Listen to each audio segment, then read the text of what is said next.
Ladies and gentlemen, the moment you've been waiting for, House Party 5v5 in-house games. Right now we just hit the front page of League of Legends Reddit, so we're getting super hyped. We got so many people here to help us out. We're going to be hosting these games throughout the evening. Thank you for everyone showing up. I'm Thunderdome. I'll be casting with my great friend, Deck. Hey guys. Alright, well, got a whole bunch of new faces and already we're seeing the bans out. Of course, Skarner banned. He's kind of overpowered a little bit right now. A little strong, but surprise, surprise. He gets banned out, no problem. Callista, also really strong AD carry. Sure, she got nerfed, but she's still pretty good. Yeah, it's a pretty standard bans due to the fact that these people have not really played against each other yet. So just want to get the strong meta picks out of the way, so we'll figure out who does what later on. And another big strong character, Darius, right now just received recent buffs. Yeah, and I think his recent buffs were actually a little bit too much. His sustain is very strong right now, and he's actually kind of a pain to lane against whenever he gets a little bit ahead, but of course that's how he always was. Yeah, I'm not a big fan of Darius, mostly because I get wrecked by him, but aside from that, Janna, love her. Great peel for the team. She can pretty much do anything except engage, but you can still make that happen. Super powerful in the meta when you've got all these utility-based and tanky-style teams. They want to rush you, and Janna is the perfect answer for that. Well, and one thing about Janna, and I've talked about it a couple of times, both in the Premier League and briefly when I talked in the Minor League, was that Janna is the kind of support who is the perfect support.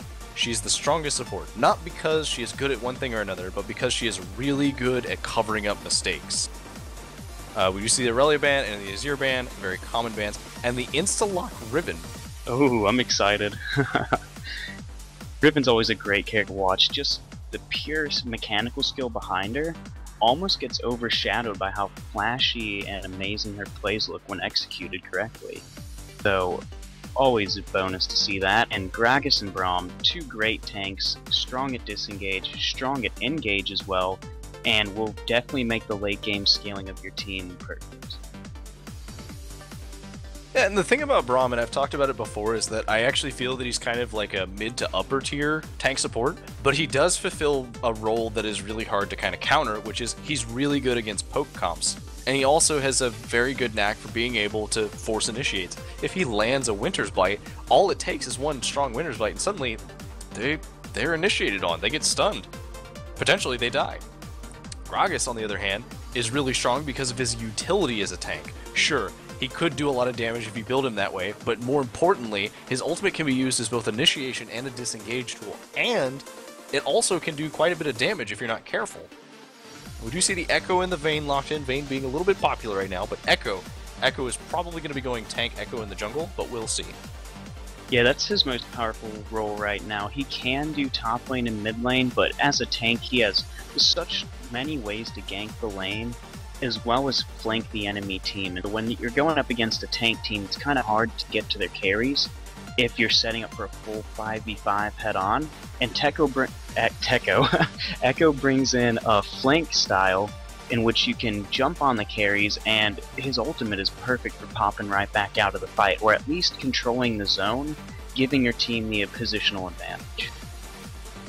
More importantly, whenever you have an Echo on your team and you're playing like this sort of tank Echo, he has a lot of inbuilt damage because of his passive and because of the strength of his W, adding that little extra passive damage based on their missing health.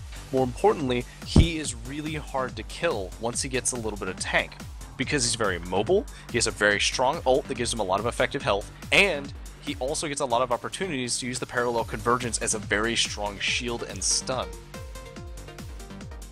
We got Sivir and Malphite locked in. Sivir, perfect AD carry if your team needs extra utility. Y'all can keep running fast, reposition yourselves, get to the objectives, or kite around the fights and keep poking them out if you need to. Malphite, very heavy, instantaneous engage. His ultimate, Unbreakable Will, is dang near impossible to flash. Yes, it can be done, I'm not saying people can't.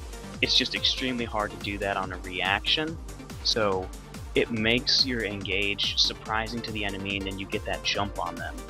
and especially with having a Sivir to buff up his speed through on the hunt, that could be some pretty explosive engages coming out of purple side.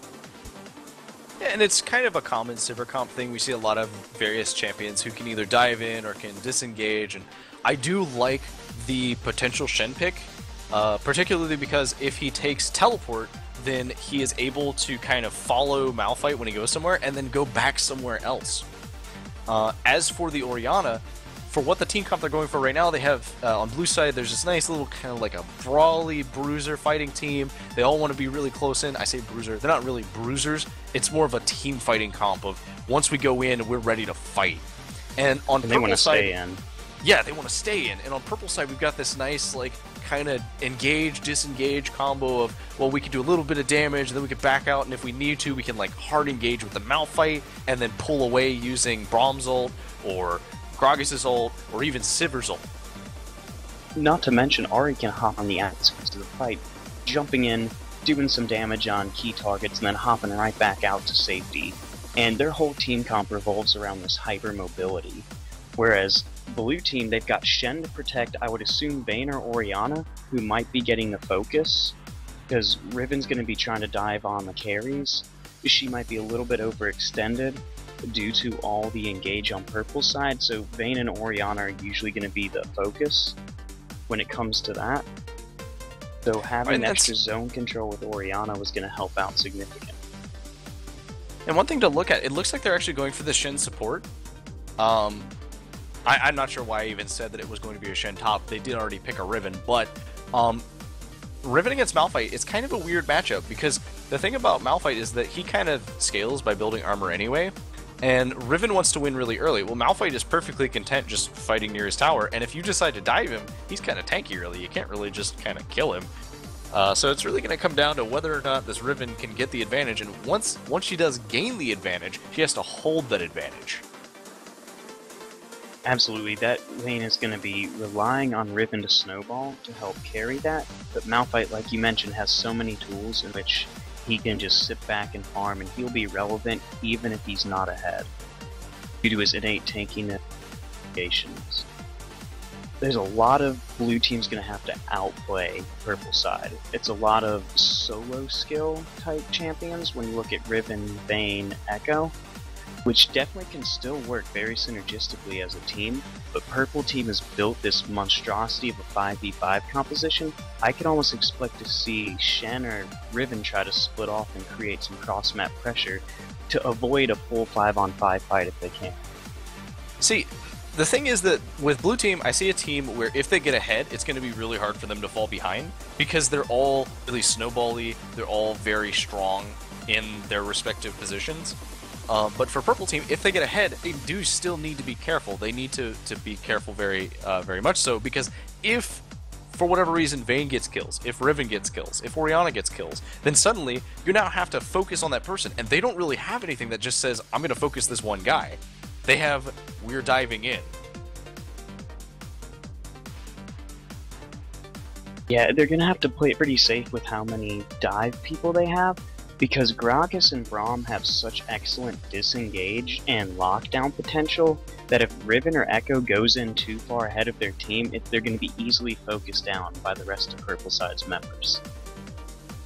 They're going to have a lot of communication on blue team and how they want to take the fights, because Purple has so many tools to reposition themselves.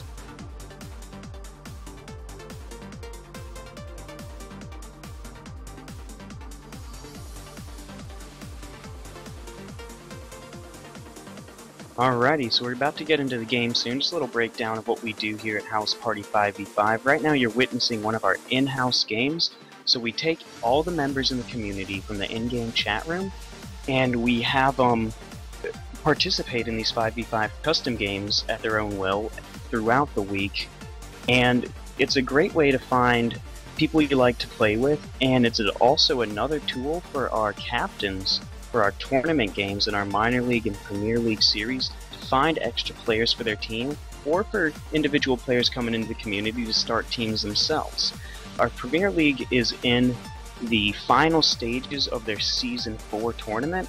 Next weekend we'll have the final match to figure out who will be the grand champions for Season 4.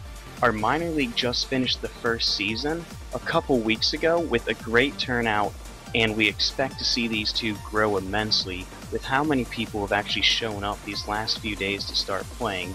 So right now is a great time to start talking to your friends, start talking to the people you meet in these in-house games and get a team going.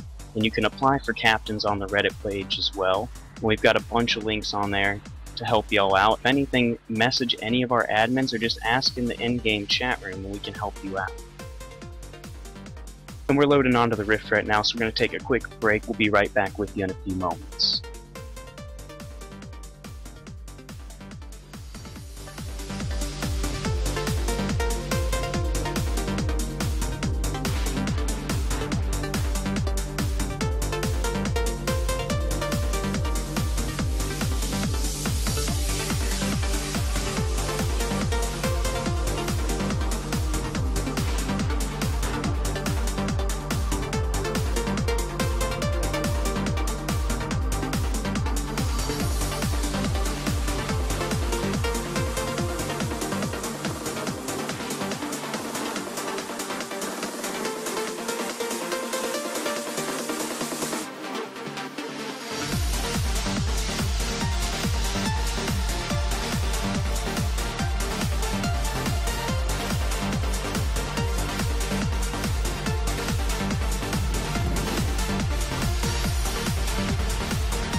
Good evening, ladies and gentlemen. Welcome to House Party 5v5 in-house. Currently loading into the Rift. First in-house of the evening. Joining me today, of course, Thunder. Hey, what's up, y'all? So excited to be here tonight. We got so many people turning out today to play in these games. We're going to have these running all night. Super excited to see this first one getting started. And right now on the red side, we've got this huge team fight style composition, where on the blue side, we've got a lot of individual style, high mechanic style champions. Yeah, and what we're already going to be seeing is there's kind of not really going to be any early fighting. Not really hugely surprising. Just going to kind of do your standard jungling, see maybe if we can catch somebody out, see, okay, well, there's going to be some movement, but... and what I'm expecting is going to be a little bit of early ganking, maybe not too much going to be coming out. Probably a little bit of the focus on the top lane, maybe at first, because this is a situation where if Malphite gets ahead, he can play a little bit safer, but if Riven gets ahead, then suddenly she can just kind of roll over him over and over again. So I would not be surprised if N-Step, who's currently playing Echo, decides to come and gank for his Riven Afrosaurus. Minions have spawned. Yeah, that would definitely be a solid strategy right now, because you're going to expect Vayne and Shen to play relatively safe, because Vayne's going to have to take a little while to still into the late game where she hits her full power spike potential. And Sivir is almost always pushing a lane just due to her passive of Ricochet and the Boomerang Blade. So the real only lane right now that could be snowballed out of control would be this Riven. Right, it's going to be interesting. I do think that mid lane might see a little bit of fighting, particularly because if Ahri gets ahead, she might not necessarily be able to just instantly kill Orianna, but what she can do is she can roam around more, and that means that she can go and get kills bot lane, and possibly get kills on Riven top lane, if she's not careful. And it looks like they're opting to, instead of laning, Afrosaurus is going to help out in the jungle and get level 2. That will give her an advantage of gold and experience coming into lane against Malphite to further push that early game pressure that she might have. Looks like she didn't lose too much CS. Not quite opportune. Ooh, Shen's going in, but he misses the taunt. He's already got these stacks of the Frozen on him. That's 4. He's stunned already. Sivir dishing out tons of damage. Boomerang hits 2, and the heal was procced from Vayne. Great level 1 trade from the purple side. Yeah, as I was stating, you gotta watch out for Brahm's Winter's Bite, because once he gets his passive, like, particularly if the AD carry is nearby, it's very easy for him to be able to proc it and stun you. And the stun itself does a lot of damage, but whenever you also count that you've been hit 2 or 3 times by the AD carry, it starts to get really dangerous for your health pool, even for a tank early game. Luckily for Shen, Vorpal Blade does give him passive healing, as well as if he kills a target with it. Ooh, Winter's Bite hits. Oh, Vayne only gets hit by 1 edge of the Boomerang Blade, though. A little bit of a nice trade coming out from Origins on this Vayne. Very common style of trading. I would be excited to see once he gets his... Charm lands on Orianna mid, gets hit with double Orb of Deception. She is chunked out huge right now. That was a fantastic charm, and good on Rangers for not actually blowing his cleanse too early, because if you blow it too early, you might have to deal with an early gank coming out from Venus on Gragas, and you don't really want to do that on Orianna. Gragas is also known for his early gank. Flash Charm onto Orianna, she gets the Ignite down, it cleanses pop, but she gets the last auto attack, gets first blood. Nice job, so good. That was a very nice Flash Charm combo, didn't even have time to react to it. Did manage to get a cleanse off, but no. And Riven's walking right into Gragas, body slam, barrel lands, but she's got the stun down, his double buff is ticking. She gets the nice flash knockup from the third proc of Broken Wings. Oh man, so that was something that did not need to happen. That was a little bit dangerous from Venus. He kind of thought that maybe if he was in the right position, he and Burning Man Jr. would be able to engage, but they couldn't. Nice spell shield by Sivir on the taunt. There's 3 stacks down on Shen right now, but Vayne is playing a very good game of Zonium. Often the dives coming in top lane. Stun hit with Parallel Convergence. Red buff's turning him down. Riven doing a beautiful job of tanking up the crit. They get the kill. N-Step gets the credit in the end. God, a great tower dive. We saw that Aphrosaurus managed to tank just a couple of tower shots, and using the shield from that to be able to tank a few more. And because of that, they were able to easily secure the kill without any actual deaths coming out from their side. Maybe a fight here too. Ben's got 2 stacks, first stack, but he lands a taunt on Sivir. Ben's gonna need 1 more auto, can she get it? No, the Unbreakable Shield's in the way. Brahm's passive doing work, but he's taking too many hits. Teleport coming in from behind. Purple team looking to turn this 2v2 around. Malphite forces the flash on Vayne. Right now he's chasing Shen, but his rock does not do enough damage, he's more durable. Oh, Braum jumps in, but misses the Winter's Bite. So it looks like that was a very risky play from Malphite, in particular because he used his teleport in a position where neither his AD carry nor his support could actually help him. He might have been able to get the kill on Vayne. Yeah, he's behind. That's what I'm confused about, is he's behind, and he basically has given up his tower right now, because Riven is going to get at least a wave thrown into this tower and be able to get a decent amount of damage on it, and she didn't really lose anything. She didn't have to use teleport. She'd already used it to get the lane before her. Look at the immense CS lead she has right now, double at 6 minutes and a half. Oh, but here's Riven using that advantage. She's roaming in mid. Coming in, Ahri pops ultimate so she can get away. That's a slippery little fox, but without Spirit Rush, she is going to be in danger later on for some ganks. Oh yeah, the downside to playing Ahri is that if you're forced to blow your Spirit Rush early, that's really your only defensive mechanic against ganks, because sure, you can throw a charm out, but your charm can only hit 1 person. So ideally, you'll only be able to land a hit on somebody that might CC you, but you're against 2 people that can CC you. A little bit of a lull, lots of fighting going on. Looks like we might see a gank coming in from B-News in mid lane, but N-Step picking up this pink ward. He doesn't really see B-News.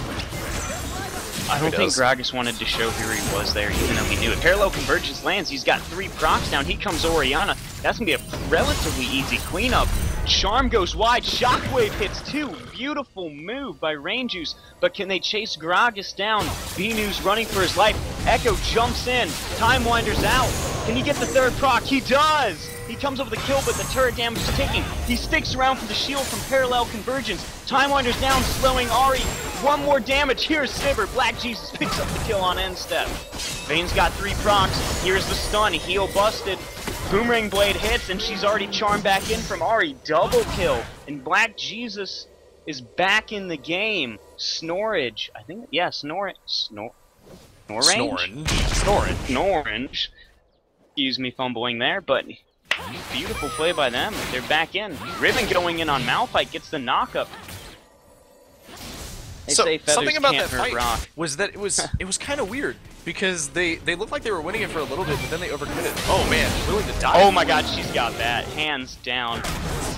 A nice use of Valor into the key strike to get the stun. Malphite didn't even have a chance to react. Afrosaurus showing his mastery over Riven right now, putting on a clinic top lane. Did actually use the Wind Slash though, so won't have that for at least a little bit. Now, about that fight that was going on mid lane, they were managing to do really well.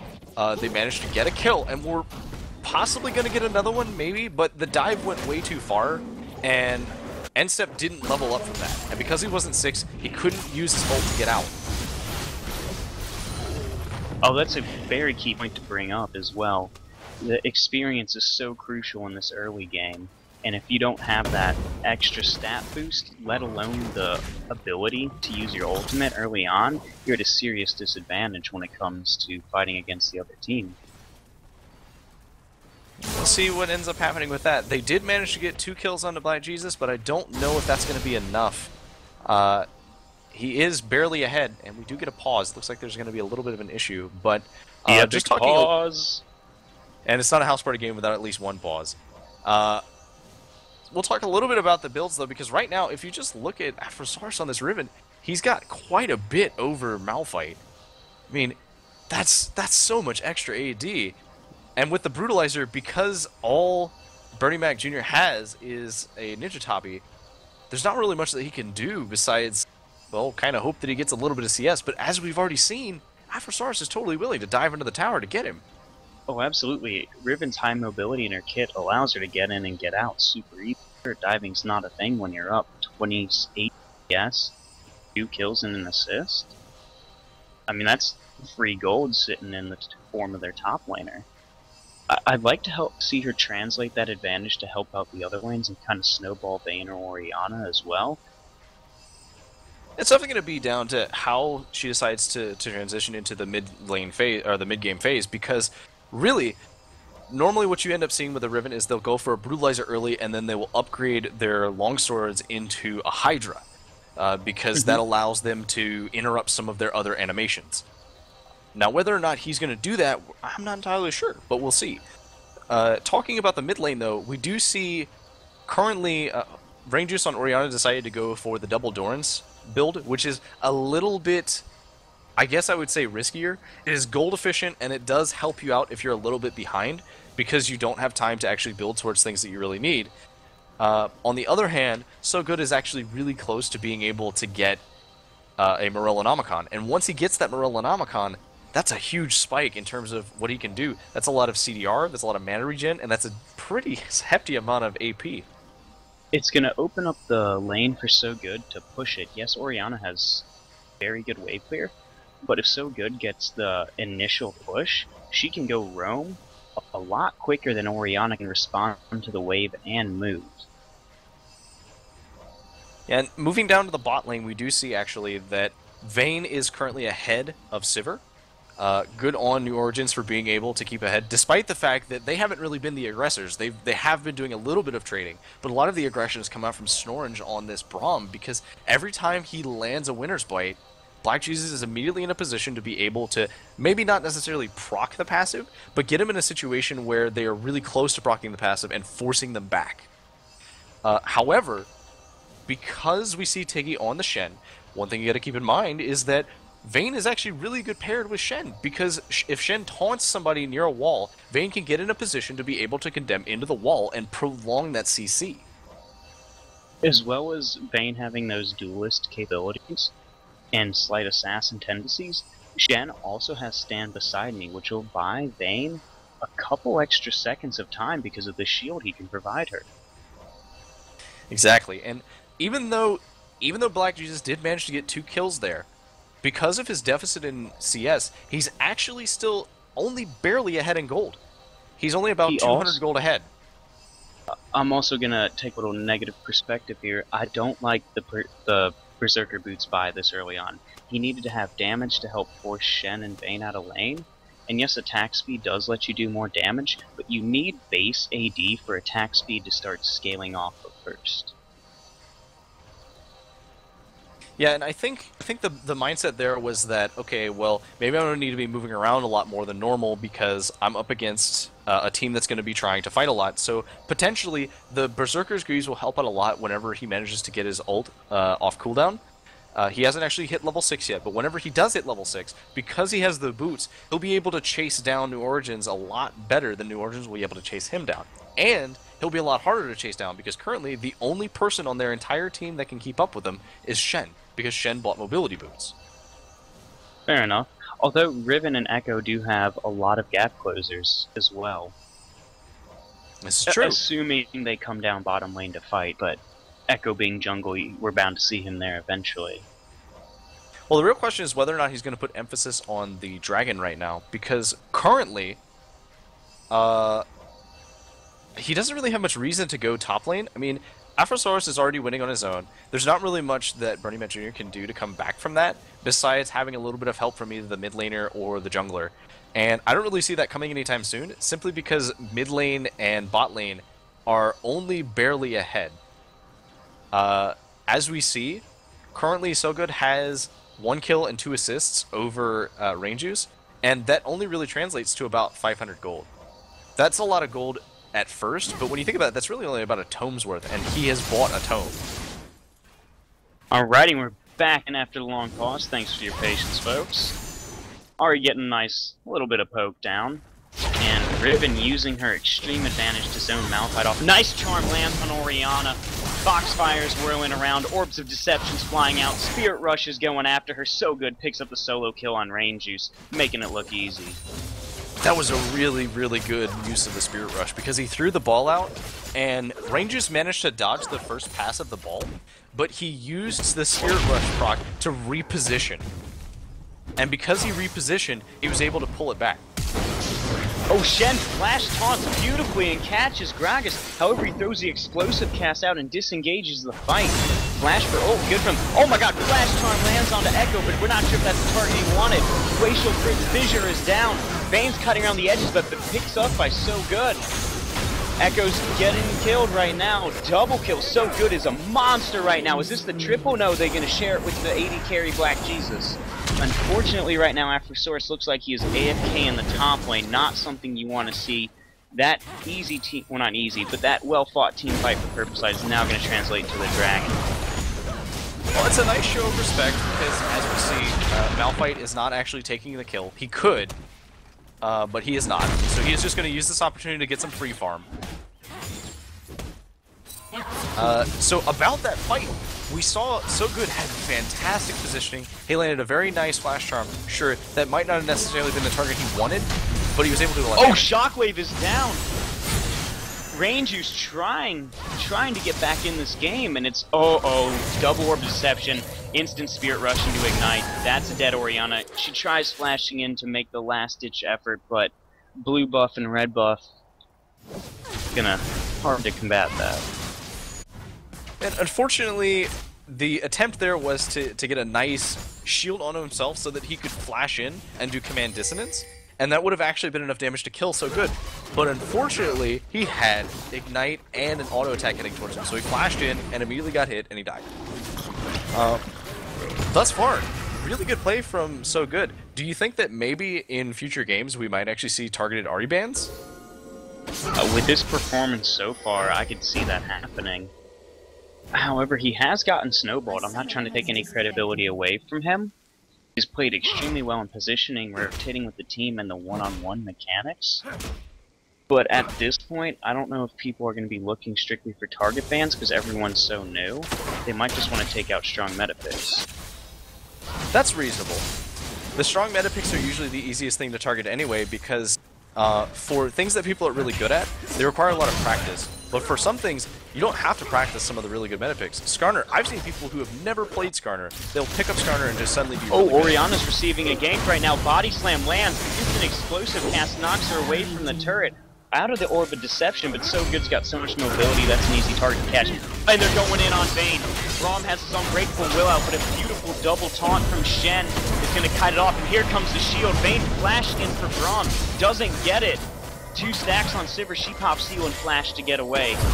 Now they're looking for the re-engage on. The hunt is popped. Is Vayne the hunted? Yes, she is. Double proc for Boomerang Blade, and the charm lands at the same time as Winter's Bite. Double kill for Black Jesus. The high mobility of purple team right now. I have to question New Origins though, because he kept trying to chase down Snorange because Snorange was really low, and he disregarded Black Jesus, and Black Jesus didn't have his support anymore. He was by himself. Oh man, the double DC though on Echo and Riven right now is not helping blue side. They were playing the early game very well, and well, not really sure what happened to them. Well, that's unfortunate, but in the grand scheme of things, one game doesn't really affect you that much, so... Uh-oh. That is absolutely true. Ooh, the Condemn doesn't quite stick Braum into the wall. Vayne's getting chased down, hit with the body slam. The big bouncer man does not want any of this. Orianna getting soloed out right now. That's another kill picked up for Black Jesus on the back of Snorange. They better be careful, though. There are 4 people here. Oh, and no. The charm hits over the wall. Tiggy, I guess, just getting slammed with his explosive cast right into the sidewall as well. Well, at least he didn't die.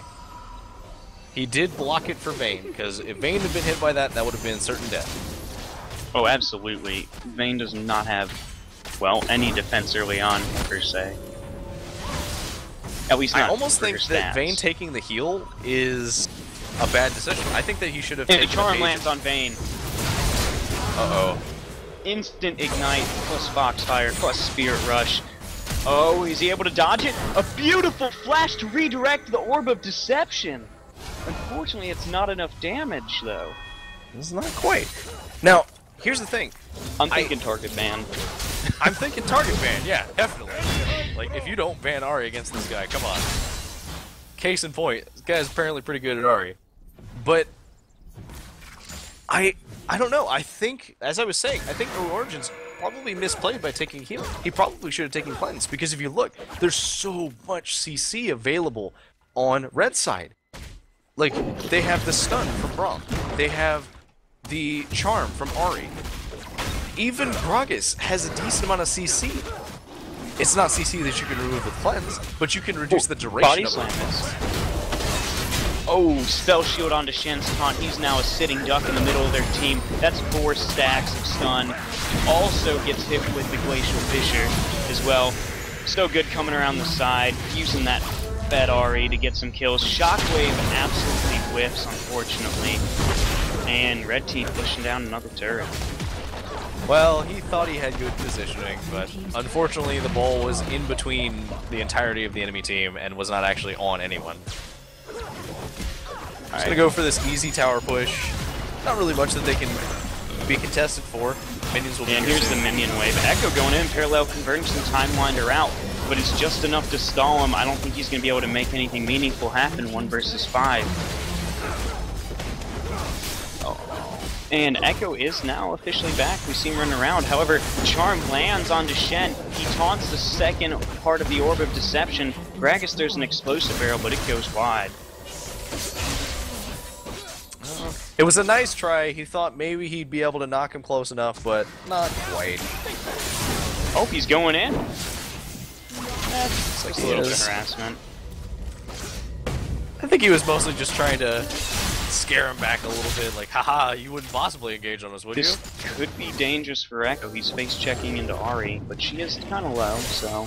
She's kind of low. She's a little low on mana. She did just pick up blue, but still, she has half mana. She does have Spirit Rush, though. Kind of low, but super fed.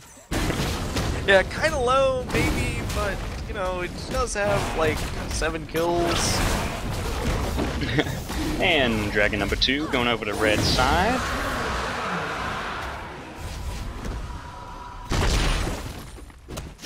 So they get a win condition building for him if blue ever does get their 5th member back here. Yeah, even though they are quite a bit behind, I do think that if Afrosaurus manages to get back, they will actually still have a chance, because Afrosaurus is still really strong. He's granted down in levels, but still can make an impact.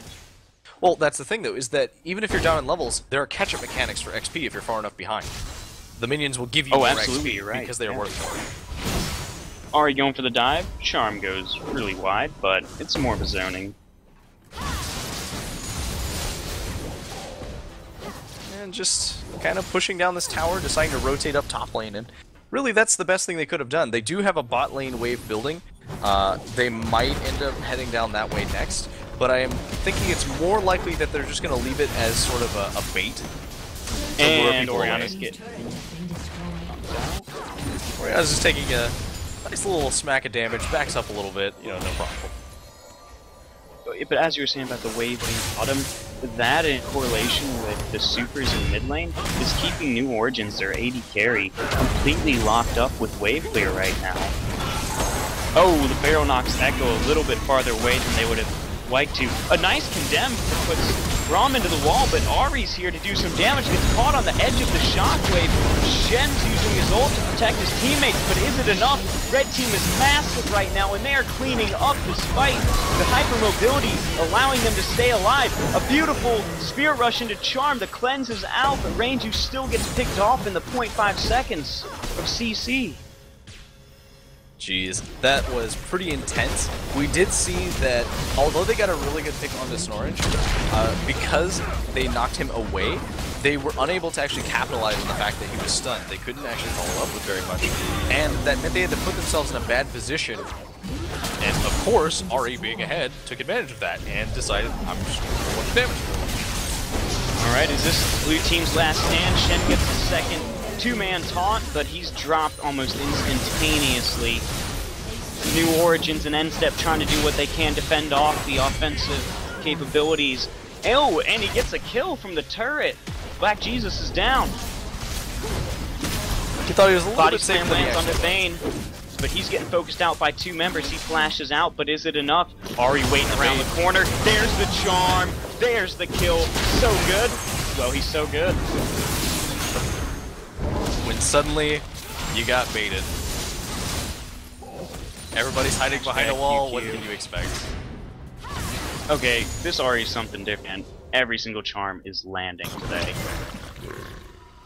Granted, there's a few missed, but he's been having a lot of good play. Impressive. We can't say entirely that it's because of good play. There is currently a member that is disconnected from the other team, but in every situation we've seen him diving in, he's had really good plays. He's repositioned to get his sphere to hit people both there and back. He has managed to get in some very nice flash charms. Not just one, he's managed to get it at least 3 times so far where he's done the flash charm and landed it. It is very surprising to be on the receiving end of that, but to, what do you call it, predict the enemy team's movements, to flash in like that before they move, I mean, that counts for something. Yeah, they got a super huge lead early due to the snowball. What? I mean, looks like Afrosource is actually back. Oh yes. Alrighty. Riven's back in the game. Let's see if she can turn those carry pants up and make some opportunities for blue side, because they have fought hard to keep the stream alive. You know, they may be 12k gold behind, but at least their dream is still here. For now. It is slowly melting away as bot tower. A lot of map. Uh-oh, here's the pick on Echo. Charm lands. He's gonna phase dive out of the way of the second Orb of Deception. Try to get to safety. Oriana receiving end of Shen's ultimate, but it's not enough to protect her from the 4-man damage squad we see here in bottom lane. You guys don't want to fight for this tower. Yeah, but they also don't want to give up a taunt under tower, but he gets instantly, well, charmed. Can we call her a foxy lady? Well, she certainly got foxed. Might not see a dive from Malphite, maybe? Possibly? Yeah. Haven't seen many ults from him yet. Echo's going in on Sivir, but Gragas is here. Bouncer says no, he doesn't want to give a chance, but he gets the corner parallel convergence. Shockwave goes down to help pick up the kill. This could be an around the world for Purple Team. That's the 3rd inhibitor going down. Slowly but surely. Be very careful about how he approaches Ari. One charm and Afrosaurus' combo will be absolutely ruined. Like Afrosaurus Charm's on the cooldown though. He gets the taunt. They flash in. Is this gonna be the first kill on Ari. She goes over the wall, barely getting missed. At the brick. Oh my gosh. Sorry, I can't even talk right now. Oh there my it is. God. Aphosaurus gets the shutdown gold after 23 minutes of Ari's reign. And he's cutting two members away. He's into the bush, gets the knockup, but that's an easy shutdown. Uh-oh, Oriana might have walked into the wrong bush here. Oh, body slam misses. Sidesteps the barrel. So, I just want to say, Aphosaurus, like, even being behind, that was such a crazy ribbon play because he just did a flash Q combo, like, mid-flip to land on Ari and kill her over a wall. That takes some knowledge right there. Like, that was some raw crazy skill. mechanics. That's not something you just do, like, that's practiced. Oh yeah. I mean, it's like flash charms. It's not something you're just going to be able to do instantly. You do have to practice it. You do have to know, okay, how far does my flip reach? How far can I flash? How far can I extend the reach with my dash? And there's a lot of stuff that goes into it, so. And sometimes it's not really things that you realize you're even learning, it's just, you're just playing it a lot. So we might see the first Baron, surprisingly.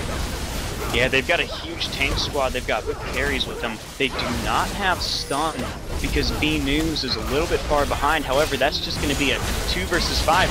Echo phase diving in to try and pick up the AD carry. Not parallel convergence. He jumps out, but it's not good enough. Rom catches him on the edge.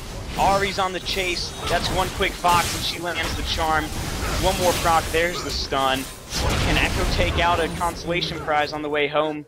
Unfortunately not. Well, you know, you'd think with the ability to control time, he would at least be able to see the future, but I think Ari's got a little bit on him there. Yep. Oh, it's Chrono Break. I have no idea. And here comes the Winions and Purple Team just to, well, make sure it finishes it off. Alright, well played overall from both teams. We saw a lot of good mechanics, even if there was a disconnect. I would like to say hello and welcome to all of our new people interested in the community. We will have on Sunday, the finals to the Premier League will be showing at 5 p.m. Central Standard Time. So if you are interested and would like to